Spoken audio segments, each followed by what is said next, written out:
Parsha Pinchas says, when going through the various families of Klal Yisrael, mentioning Bnei Ruvain and then talking about Dasan Vaviram, Ubnei Korach lo mesu. In recounting the episode of Korach Vadaso, the Torah mentions Ubnei Korach lo mesu.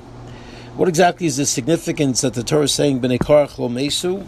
So the Medrash expounds that the Bnei Korach, even though they were originally part of the overall entourage of Korach Vadaso, yet the terrible fate that was destined to befall that group did not befall Bnei Korach, because, as the Medrash says, they did tshuva, literally in the last minute, as they were, Rashi brings it as well, they were going down to literally to Gehenna. The ground was opening up and they're about to be swallowed up, and there was a place, a sort of some kind of a cliff or some kind of an opening and some kind of a ledge that the Bnei Korach were able to hold on to, and in that moment they were mahara b'tshuva. The Medrash says they didn't actually even say that they felt terrible remorse, but just that they were maharer rochashu b'libam. They just felt in their hearts. They moved towards HaKadosh Baruch Hu, and in that schus they did not die. In reality, they actually were the ones zocha to actually bring into this world some incredible people that impacted Jewish history in a positive way. When you stop and think about what this Chazal is saying, it's really incredible on two fronts. Number one, I mean, you were part of a terrible rebellion. You joined your father. You were part of the Korach Vadaso, and now you do tshuva when the ground is opening up. Your mahar b'tshuva rocha shulibam. Their hearts were stirred to come close to HaKadosh Baruch Hu.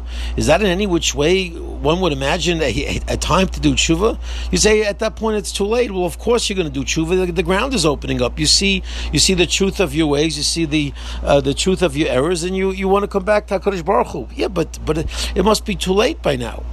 And yet, we see HaKadosh Baruch Hu was mekabel their tshuva. HaKadosh Baruch Hu was waiting for people, even at the last minute.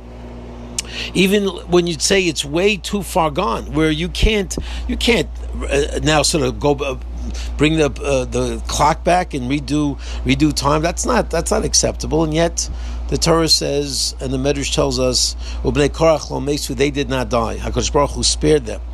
So we see the incredible avos Hashem. We see the incredible forbearance of HaKadosh Baruch Hu, the patience of HaKadosh Baruch Hu, and the longing for HaKadosh Baruch Hu for any person, literally to the last moment of his breath, to come back to HaKadosh Baruch Hu and to do tshuva.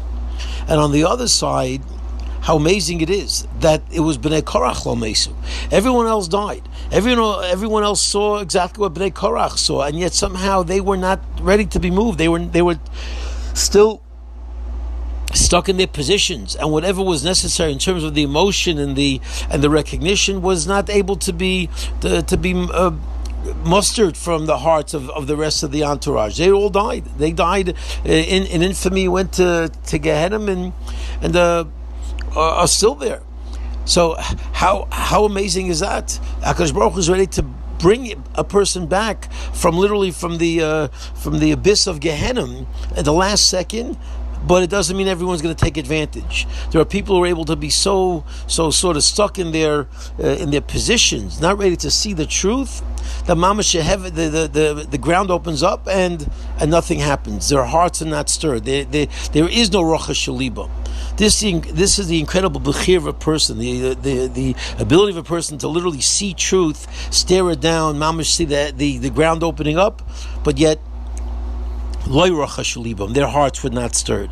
So certainly we see the power of Bechira, the power of the individual to make decisions, to make choices, even if that choice seems to be at a certain point so evident. HaKadosh Baruch Hu is still ready to accept our movement towards HaKadosh Baruch Hu. Clearly, as we